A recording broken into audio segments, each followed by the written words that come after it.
1, 2, 3. Welcome to Scéalta. My name is Joe Austin. And I have to say that every so often Scéalta produces a special programme. And this programme is a special programme. We have with us one of the most iconic athletes ever to be produced in the Belfast area. Michael Conlan's my guest this evening, so Michael, thank you. Cheers, Joe. I know you're very busy. I know you're getting ready for a fight at the end of the week. And I have to say, I'm not the sporting correspondent for Scéalta. Harry Conlan claims to be, and he tells me he knows everything about all sport. So what I would like to talk to you about, of course we'll talk about your boxing career and all of that, but I would like to talk to you about the Belfast that you grew up in, and the particular family, very special family that you grew up in. I remember you vividly as a young man training on the Falls Road, and I often wondered in the cold winter's nights when you're running up the Falls Road, is his head cut? I mean, now it's my head's cut. For anybody who's just joined us, can I just make the point that I'm not the world athlete, you are? In case I get confused. So welcome to Scéalta. Cheers, Joe. Pleasure to be here. So tell me, you're a Beachmount boy? Yeah. So you tell me a bit about growing up in Beachmount. I grew up in the kind of Beachmount area. I lived in Cavendish Street and lived there all my life until I eventually ended up moving out. Us as a family, we lived there all our lives until I eventually ended up moving out around, I think 17, 18. Me and my older brother Jamie moved into a little house together and started living together and kind of moved on from there. But as I said, I was born and bred in West Belfast, Beachmount area, growing up around there in the Springfield Road, and just it was great times.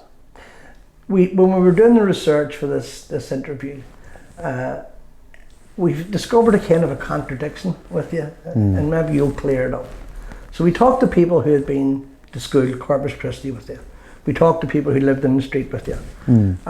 Most people who we talked to about you said, in their first instance, their first reaction was, lovely kid, lovely guy, very quiet. First thing strikes you about him is he's very well mannered. And then we talked to other people and they said, he's a warrior. That's what he is. Are you a bit of both?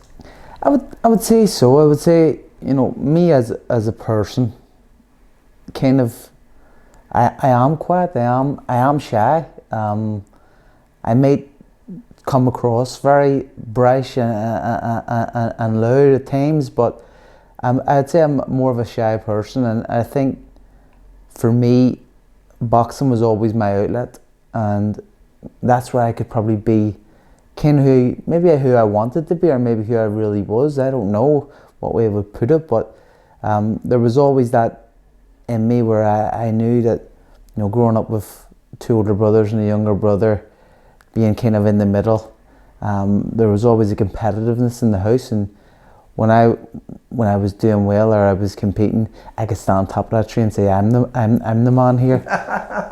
And I kind of probably fed in the normal life then, because I was a small kid, as you probably have seen me run the bout. We're saying I was really small for my age, and like boxing was kind of me getting bigger and being taller and not having that small man syndrome, which a lot of small West Belfast men do. So yeah, I definitely say a bit of both.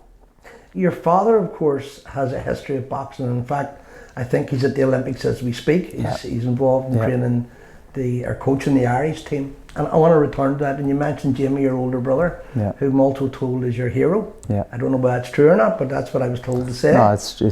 It is true. Okay, fair enough. We'll give him that one. I'll give him it. But I have a couple of other things about him, and we'll see later on. No, actually, I don't. Corpus Christi, a working class school in the middle of a working class area, very deprived. And you could be forgiven for believing that you need to be a fighter to survive that school, but that isn't your experience that I can discover. I mean, I'm told he didn't run with a crowd, you didn't push him about, he had his own views, he had his own opinions, he wasn't there to please anybody. Were you good at school? You know what, I could have been much better in terms of my learning and stuff, because if I'm going to be 100% honest, I was that focused on boxing, I didn't care about school. And for me it's paid off, but a lot of people it doesn't. So even to my own kids, the first thing I promote is education. A good education will take you far in life. So I wish I had been a bit more attentive in terms of my actual schoolwork, but as a person in school, no, I was a normal kid. I was in a good class. A little bit of messing here and there, but you know, to like teachers and the kind of the authority, whatever it is in school, who would be around, I was always respectful. I was never really a thumb that would just stick out. It was always just a part of the kind of good group, and I wasn't a bad kid, I don't think. No, there's no, I mean, that certainly is the case, that you weren't a bad kid, and everyone who was spoken to, as I made the point, talked about your manners. They were impressed by your manners. I remember you, and I remember you vividly out training, road running and all of that. Was there a sense, and I know Tracy, your mother, I actually know your mother better than I know your father, because she worked in a local shop when I lived down in that part of the world. Were you always destined to be, not the superstar perhaps that you are at the moment, but were you always destined to be in boxing? Was it always going to be the case that boxing was your way out? Yeah, 100%. I knew from the first day I walked into the gym that would be where I am. I knew I was going to be. I always says I'm going to be a boxer, and you know, everybody says it when they're kids, but I genuinely believed it. And like, even though I probably would have been getting up the mischief in the streets and stuff, and probably drinking and doing things that I shouldn't have been doing, I always made sure I got to the gym. Even if I had a little bit of drink in me or something, I was in the gym. And one thing I was good at doing was hiding probably the mischiefs that I was getting up to, where like even my own father, where he was the coach, he couldn't notice. So I was smart that kind of way, but I always knew that I would be a really good boxer, and always just kept telling everybody from I was no age that I'm going to be a world champion, I'm going to go to the Olympics, all this. I just said it, and it ended up happening. So you know, it wasn't done without work, but it was hard on the way up. I want to ask you about that work a little bit. I was doing some research last night just because we were having this conversation today, and I looked up some of the quotations from Muhammad Ali.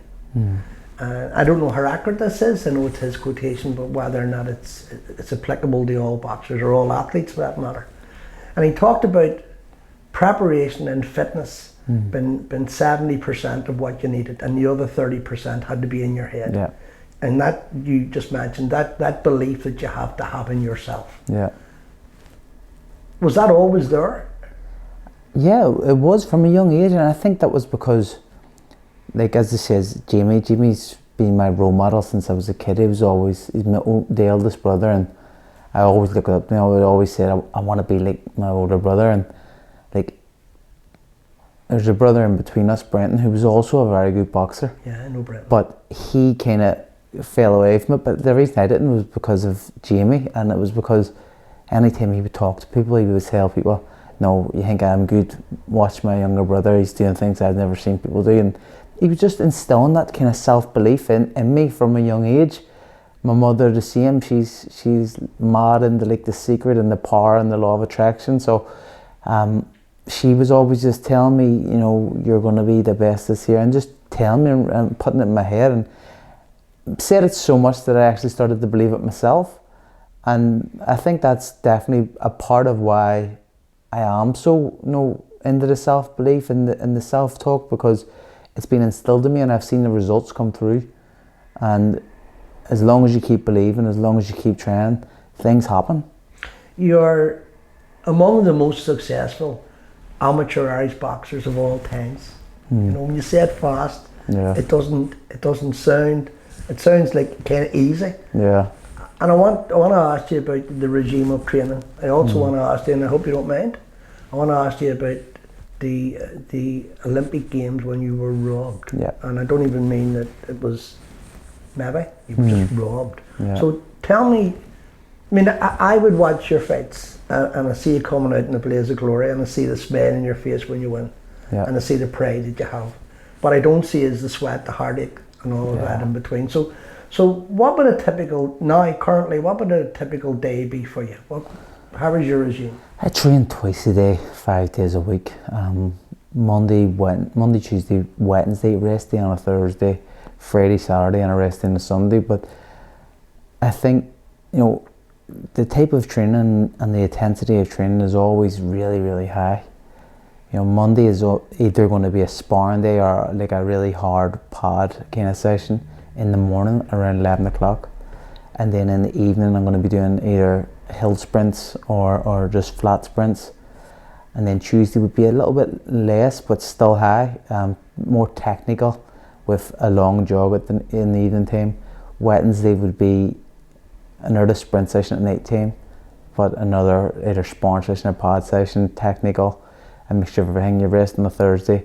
Friday's the same as a Monday and a Wednesday, only the sprints are less timed. They're shorter sprints, on the Friday evening. And then the Saturday is we do this thing in camp called Box Hill over in England. I think the Olympic cycling was going around that route, and my last few things where I feel like my stamina has went even higher than what it was before. I put it down to doing this hill because it's like 700 meters completely up like that, and it is hell. We do it early in the morning, like 6 a.m. and I dread it going to bed. It's like I hit my alarm. I'm not going. And the more I tell myself I'm not going, the more I have to go. Yeah. So I mean, I get up and go, and then obviously we should do a bit of strength and conditioning that day as well, and then chill out. But I've scrolled over it like it's just normal. It's because it is a normal day, a normal week for me, but it's actually really intense, and your body goes through hell. I mentioned, excuse me, I mentioned that you are an Olympic medalist. Of course you are. You're also an Olympic victim. Yeah. And for anybody who hasn't seen that footage of you coming off, knowing that you just got robbed, Yeah. I don't think anybody was in any doubt. But the hurt and the anger, I mean, and all the preparations that you'd put into all of that, did it make you more determined, or did it? I know it certainly made you angry.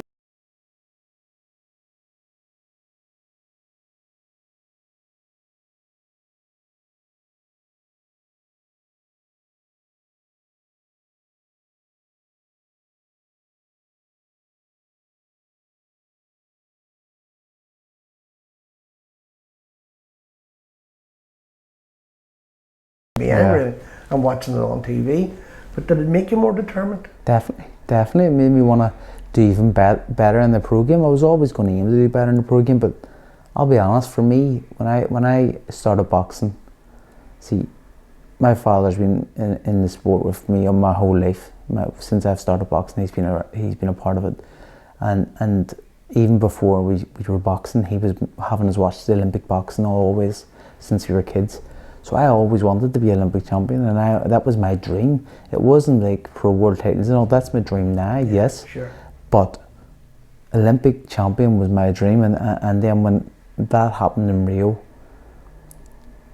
it's like my whole world came crashing down. Yeah. And I think anybody who's seen it and anybody who's seen the reaction, they had the same feelings. They all resembled them feelings of how I was feeling, and they felt it was justice when I started to say what I needed to say, because no one was saying he shouldn't have been saying that, which a lot of people could say that's a bad loser. But when you understand what's happened and how it happened, it was very, very hard to take. But it just gave me, when it came off, I remember going back and I seen the reaction and stuff, and I was like, yeah, I've done the right thing this time. Because I remember just after it, I was like, maybe I screwed up doing this on TV, because no one might want to be a part of the rest of the journey. But it was the opposite. And then when I sit down with my family,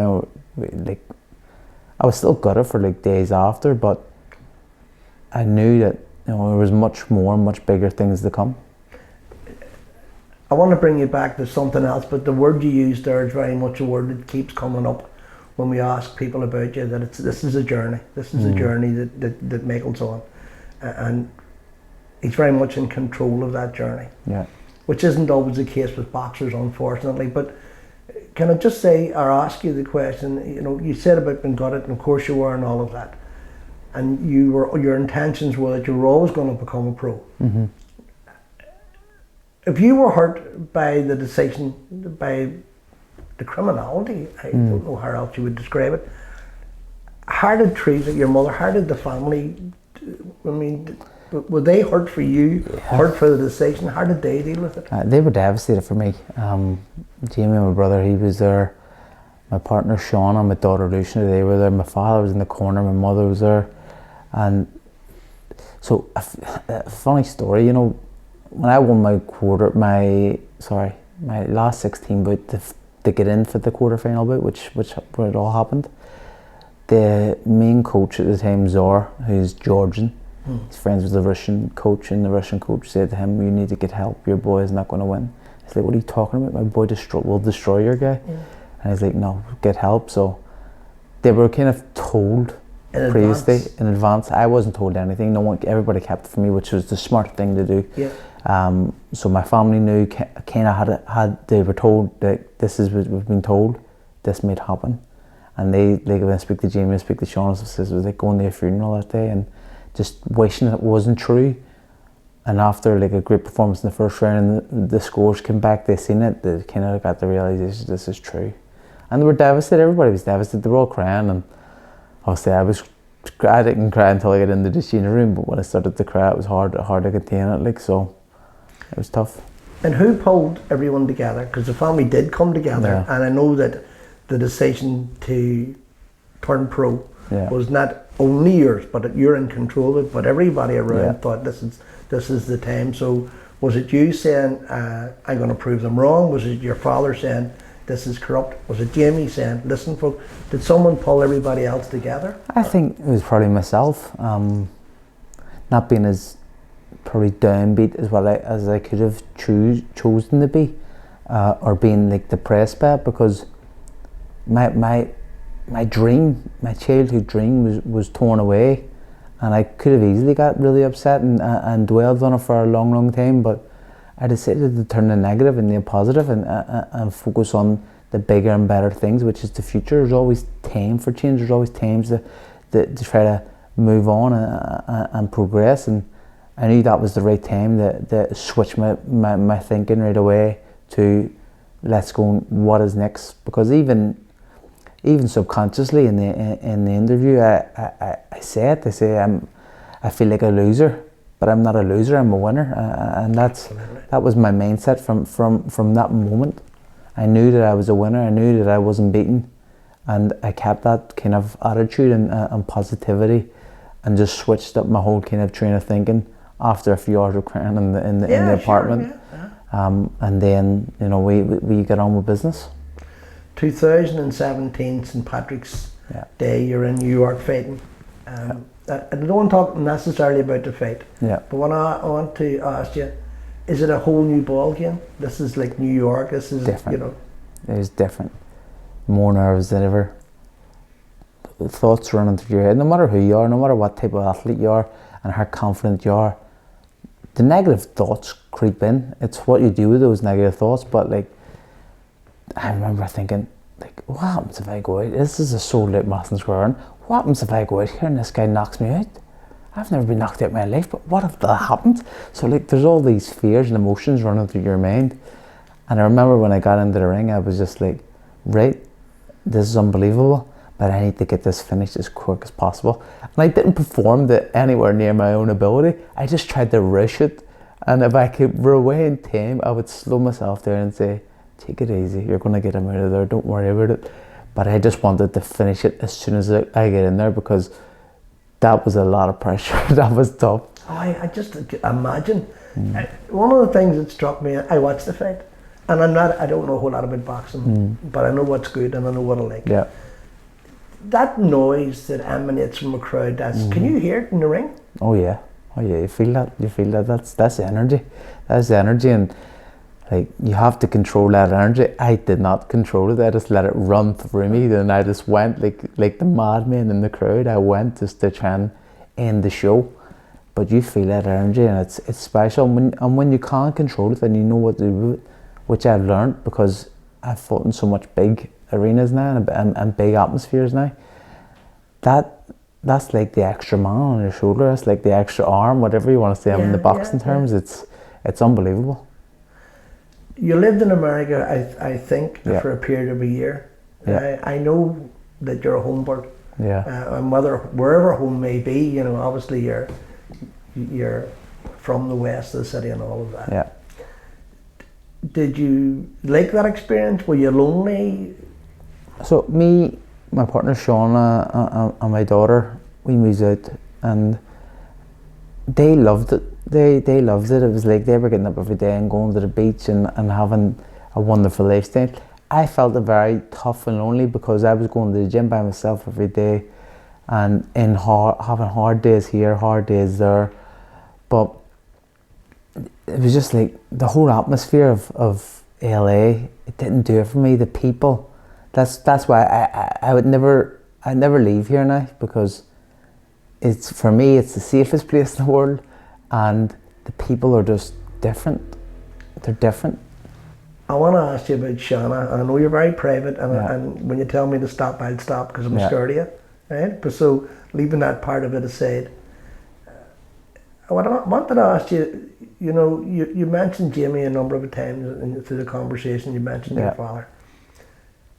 When you have someone in your corner who's giving you the advice that you don't want to hear sometimes, Yeah. or the advice that you know makes sense, or you know you can trust, Yeah. what difference does that make? Well, if we're going to talk about Shauna, she's that kind of person. You know, if she says, "No, I thought you were bad there," more than likely I probably was bad. And she's honest with me, so, and I'm fully supportive. You know, I'd be away in training camps now. I don't move my family with me no more. I leave them in here because I think it's the best place for them. But I'd be in training camps, and she was looking after my 2 kids, and there isn't no complaints. There isn't no, you need to get back. It's like, no, you're away to work. You gotta do your job and provide for the family. And you know, I think it's very important to have someone that supportive and that honest with you, because it's not the kind of things, the negative stuff, too much negative stuff when you're in training camp, or even after fights or before fights.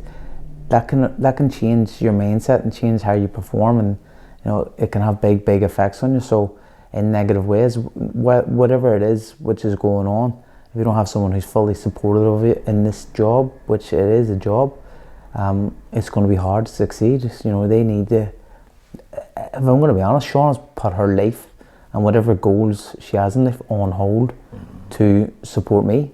So, you know, that's something I always kind of think of and always am very appreciative. Where did you meet?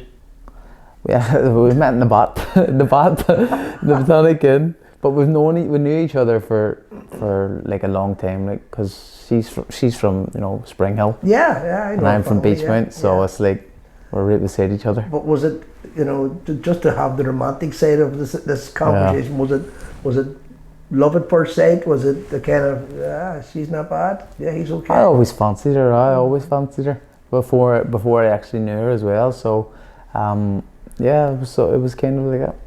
You talked about that support. That it's absolutely necessary to do what you do, to do your job. You need that support, that backup, that critical view of it. How does you cope with the fact that you're in a ring, that you're getting, no matter who you are, you're getting hit, you're getting hurt, you're hurting others, all of that? Can she kind of deal with all of that? She actually reminds me a bit like my own mother, because she's calm when it's going on, and it's no problem. Obviously, she feels the emotions, but she doesn't show them outwardly. And Sean is very similar. She can feel the emotions. She's not worried about it. She knows this is what I do and I have done all my life. So she's not too worried, but she obviously, if I was getting a pasting, she probably wouldn't like to see it. But of course not. You know, she's just calm and collected when she's there at the fights. The same as mum. Some people probably look at mum and say she must be cold because she's not flinching here, but she's just focused. She's been all her life. So no, it is. She's good like that. I'm going to use a word that I know you don't like it being used about you, but I'm going to use it anyway just to kind of illustrate a point. you're quiet, you're reserved, you're shy when you're not in the ring. You're famous now. The last time you fought in the Falls Park for Scéalta, at the Scéalta event, the last and the first time, there were 1 million people watched it around the world. 1 million people. Amazing.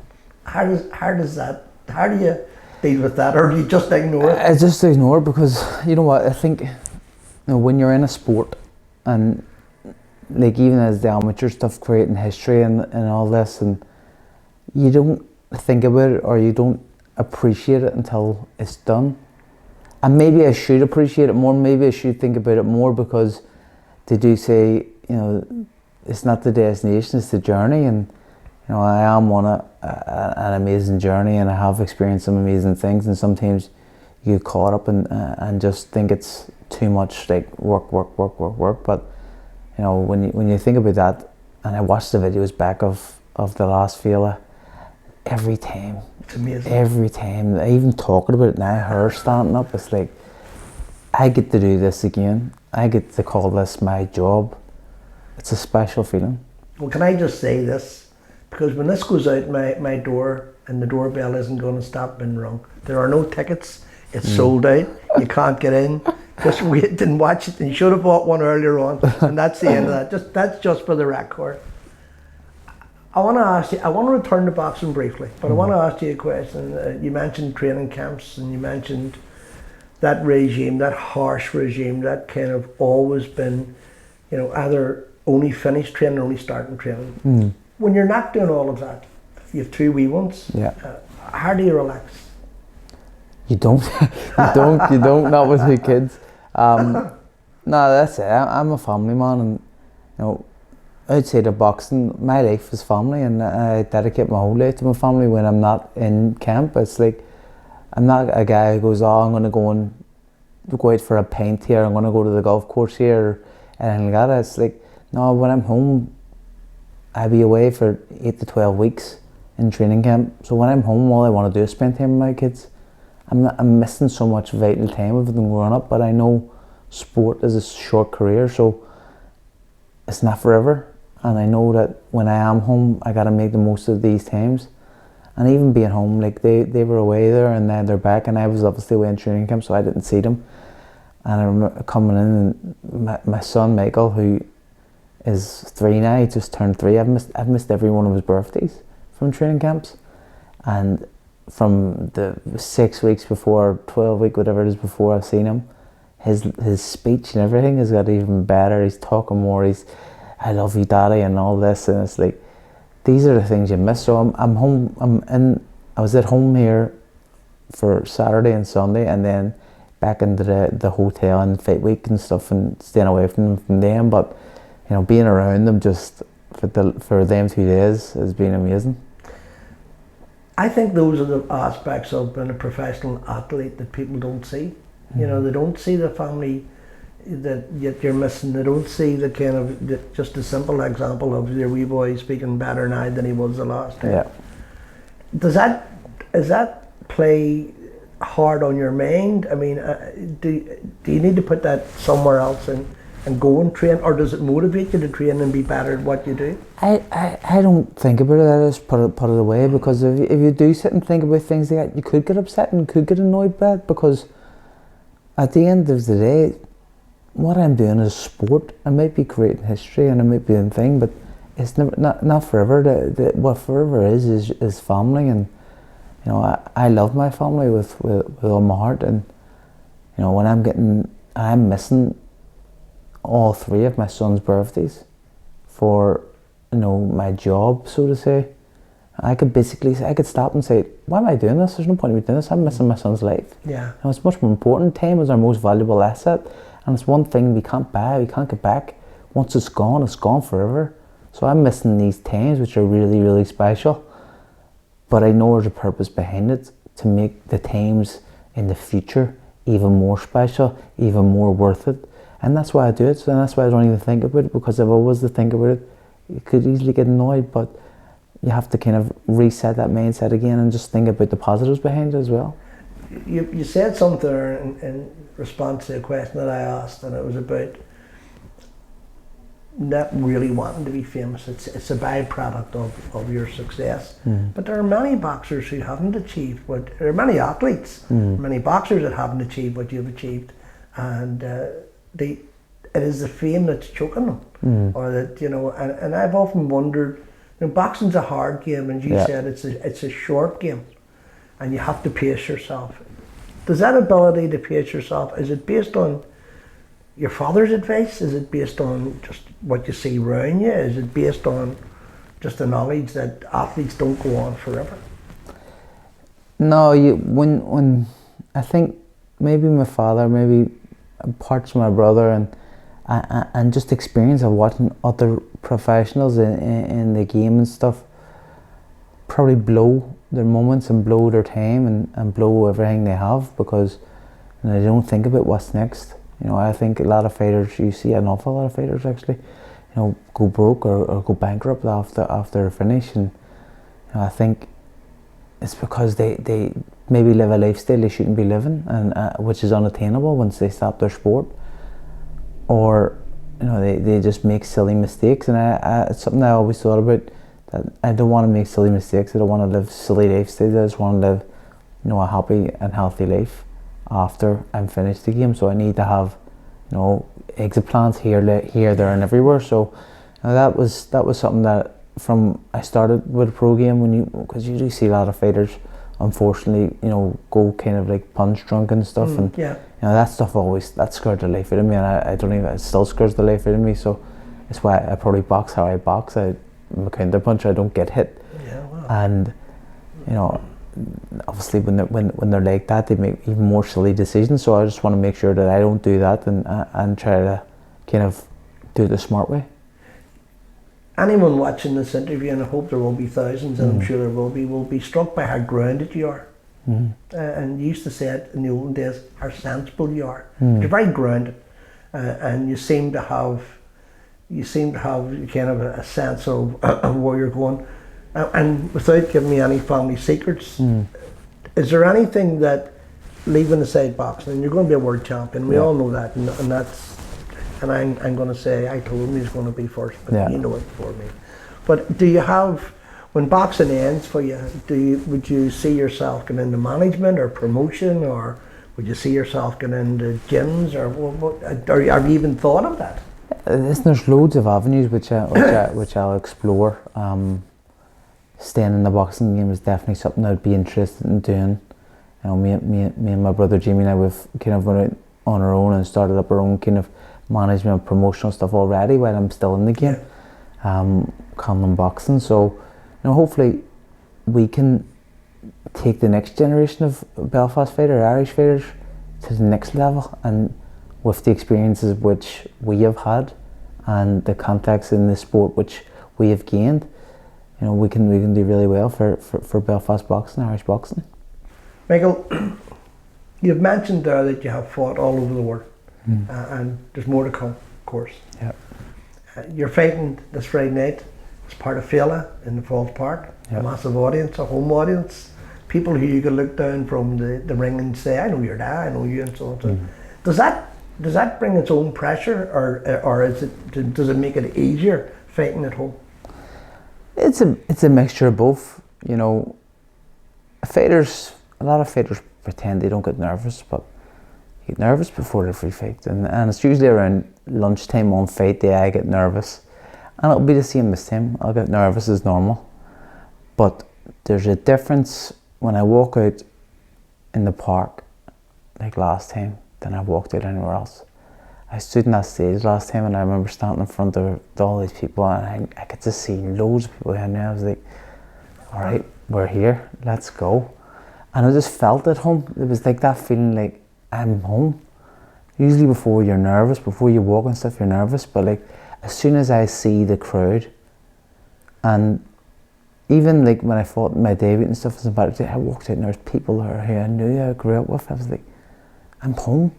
But when you're in the park, it's like, no, I actually am home. This is different, and it's just crazy. It's like, even when I'm standing there on the stage, the hairs are standing up on my neck. I'm like, oh my God, let's go. And that's where I get excited. That's where I probably take, I know probably when I finish the sport, there'll be parts where I'll look back and go, that's what I miss.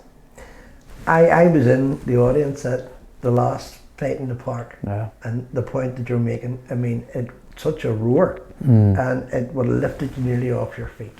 Yeah. And if that's giving you any kind of inspiration, it's working. Yeah. So this fight will come and it'll go, and you'll get back into training and you'll do all of that. And I'm not sure of how these things are scheduled. So when this fight is over on Friday, will you have a break? Will you have a? I'll go on a little holiday. I usually kind of try to get away after a fight to just enjoy some family time. Where would you go? Do you have a I usually go to Portugal, but I'm going to go to Greece this time, so looking forward to it. And bring the kids with you? And all always the kids come with me. Sometimes it's not a holiday when the kids are there, but that's life nowadays. So. And is boxing out of your head when you're away? Do you think about it, or do you? You know, it's funny. I have been trying now after when I go away just to stay in shape. I train every day. Even on holiday. Even on holiday, I'll probably train more because I know I'm not doing the boxing sessions, which I'm usually doing, and I'm probably eating more, so I need to make sure I'm keeping my weight down more. So I'll run every day. I'll get up in the morning. I'll do like a 10k most mornings, maybe a 5k the other mornings. So. I enjoy training. Like it's especially running. Like I love running. You've seen me play run up here thousands of times. So, I'll train every day. But once you finish a fight, and you try not to think about boxing, it's the only thing that kind of comes into your head. It's because for the last 12 weeks, all I've done is think about boxing, and then you're trying to move away from not thinking about it. It's quite hard, and then. Every time, because you're successful, you're like, okay, what have I got next? What's next? Who am I fighting next? What am I doing next? Where am I going next? And all these things play in your head. But you know, I've warned Jamie this time: don't text me until I'm back from holiday. So don't let me know anything I don't want to know. So. You mentioned that partnership with Jamie and yourself, and you've your own promotional company now, and all of that. And is there a young Michael Conlan out there? Is there many? Is there few? I know you're in terms of your achievements, you're unique. But are you looking? Do you look for young talent? Do you look for people coming about? That's the main aim. You know, the next generation, the next, so say Michael Conlan or the next Carter Frampton or the next top guy to come from this country, and you know, I think there's plenty out there. The talent in this city alone is special. On this road alone is special. So I'm sure we'll find the next star, and hopefully we'll find them before they're too big to work with us. You know what I mean? So yeah, I think we're definitely we'll have eyes on a few people coming through, and that's just about time and how time plays out for them. Since you came into boxing, well, maybe you were born into boxing, but since you have made your name, women's boxing, of course, has become a very popular sport. Do you have any views on it? Is it? I think it's here fantastic. to stay. I think it's here to stay. I think it's fantastic. You know, you've got a role model there, which I don't think you'll get anywhere else in the world, in Katie Taylor, and what she has done in sport and how she is as a human being. Do you know her? Yeah, I know. I've sparred Katie Taylor. And I can tell you. I was told by her own father, take her head off, try to kill her, you know, really go at her. And I was only young at the time. I was 16, 17 when I started to work with Katie, and I was trying to, and she was taking it, and you know, she's no joke. But as a person, I actually always say she's very saintly. Like I don't think I've been around training camps. We obviously went to London 2012 together and stuff, and 2016. I've never heard her say a bad word or say anything wrong. It's like she's just such a lovely person, a fantastic sporting figure. But as a role model for young kids, you know, you couldn't ask for more. She's perfect. Have you been glued to the television this last wee while watching the Tokyo? Ah, big time. I said after, when I lost in 2016, I remember saying, I'll never watch the Olympics again. But I was born and bred on the Olympics. The Olympics was in my life, and obviously my father being one of the coaches with the Irish national team makes me want to watch it. But I actually tweeted the other day, like, it really is the greatest show on earth. That's what it's nicknamed. But like, when I was watching, I was like, the feelings I seen. Aidan Walsh had just won his bronze medal, and he jumped up and down, and it just reminded me of myself when I'd done it in 2012, because I jumped up and down like that. And that feeling, I know exactly what he was feeling, and I was so envious of sitting watching it, going, "Wow, I know that you want that. If you could ever bottle that and sell it, you couldn't sell it for more any more dear than what it is. It's unsellable. It's that good. It's just an amazing experience." And do you watch it giving advice to the TV? Are you I should step in and step out and be first? Always. It's like, I think I'm one of the coaches in the corner when I'm shouting, and it's for me that just that Olympic experience. It's even though I experienced the bad of it, the London 2012 experience is up there with the greatest sporting experiences I've ever had. They talk about, and maybe you can tell us about it, but they talk about boxing probably more so than any sport. There's a fraternity in boxing, and when you beat the person, you shake hands or you pat them on the back. Does that exist in the Olympics? Are people genuinely friendly in the different camps?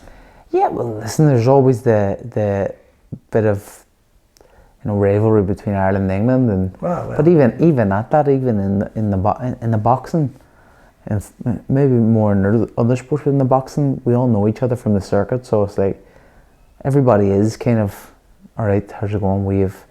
But if you got an opponent, it's game time, so you're not really going to be waving at them. So, boxing's a friendly enough sport, and you see even after, we shake hands and wish you the person well. So, it's always been that way. It is the gentleman's sport, even though it's in there taking the heads of each other. You always have very, very respectful, and you learn that from a young age in the game. I said to you about that we both agreed that feeling when you're fighting in front of a home audience, and you can't get any closer to home than Fall Park unless you fight in your own front garden. Yeah.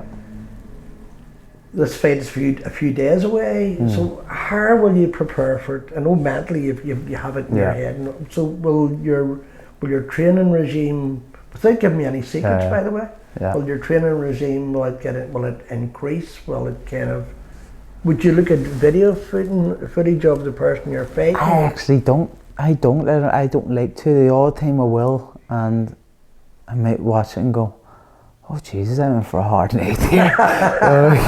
So like, we're in for a great night. In for a great night. But I watched little bits here and there during fight week. The training tapers off completely. We're basically doing very, very little. Just kind of starting to manage the weight, getting it down, bringing it down, and that's no problem. That's easy enough to do.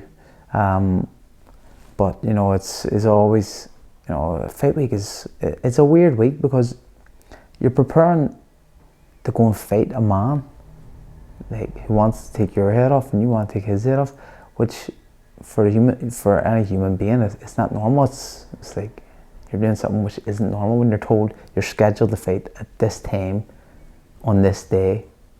You've got to be ready for it. You're like, damn, as a human, you're like, you got to fight someone. It's fight or flight, isn't it? So the training camp, that's what it does. It prepares you for that, and you have your game plans and stuff. But fight week itself, it is more of a mental. It is more mental. It's about controlling your thoughts and controlling where your thoughts are going. You can't be leading to, what if this guy beats me all the time?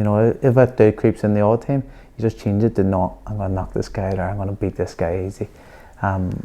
But those little doubts, how you manage them and how you manage your energy is very important. I said to you earlier on in terms of, and you suggested that you were a wee bit unruly as a child. And I can't recall any of it, and I lived around the corner from you, but I take your word for it that you are. Boxing is hugely supported within these areas, working class areas in Belfast, right across whatever divisions unfortunately exist in this city. Do you see boxing and training in the boxing clubs, the growth of boxing clubs for both boys and girls, Do you see it as a positive thing? Yeah, massively positive. It's not.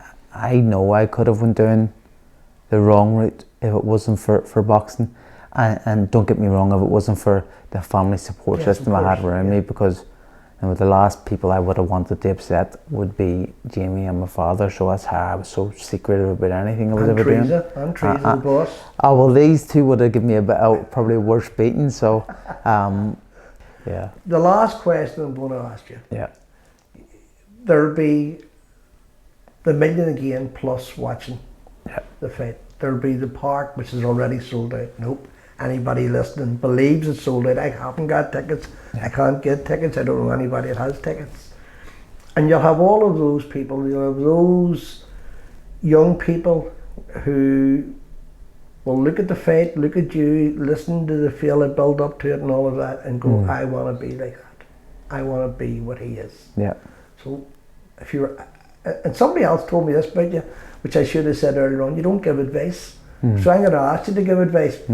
So if you were giving advice, if you were saying to someone, you know, this is the beginning of what you need to do. So what is the beginning? Is it self-belief? Is it training? Is it all of that? It is a mixture of all of it. You need to believe in yourself first off, because if you don't believe in yourself, you're not really going anywhere. But you need to be willing to work. If you're not willing to work, things just, you can believe in yourself all you want, but if you don't have the will to work and put the hours in, it will never happen. You need to put the hours in, and that's something. It can be anybody. I'm not a special person. I'm a normal kid from West Belfast. I'm no different to anybody else. The thing is, you give it a go. I put my life and soul into it for the last 23 years in boxing now, and this is something that, you know, I was willing to kind of keep going, not worrying about my mates going out, not worrying about this, not worrying about that. I'll just keep doing what I'm doing. I'm not missing anything. It is a tremendous focus, I have to say.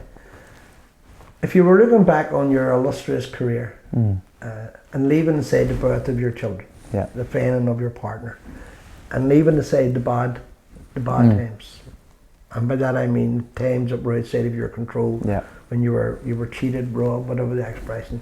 Would there be one single moment where you looked out and you said, it's worth it? I would say, in terms of in a sporting context, Scéalta 2019. That's been the pinnacle so far, and you know, isn't it? I done MSG and had McGregor and stuff beside me, but that nothing compared to walking out there in front of my home fans, my schoolmates, school teachers, you know, people who have seen me grow from the small kid, quiet kid, to who I am now. I think that will definitely be, you know, this time even it'll be hard to beat the first time, because when it's number one, it could stay there forever. But if you would ask me, would you be surprised if this beat, I would say no, this could definitely do it, because it's the same place, it's the same venue, a bigger fight, more expectation. It's something that, you know, everybody dreams of, is to do this, and the fact that I'm getting to do it for the second time, I'm beyond grateful, beyond honoured, but very focused to go out and put a job on for my people. I can't end on a better note than that, I have to say. So Michael, thank you for being in conversation. I know you broke your training, I know you're here, I know you're extremely busy. So but on behalf of all of us, we'll get tremendous pleasure out of Friday night's fight, and for you for putting and helping to put West Belfast back on another map. Thank you, you've been a wonderful guest. Cheers, Joe, it's been a pleasure.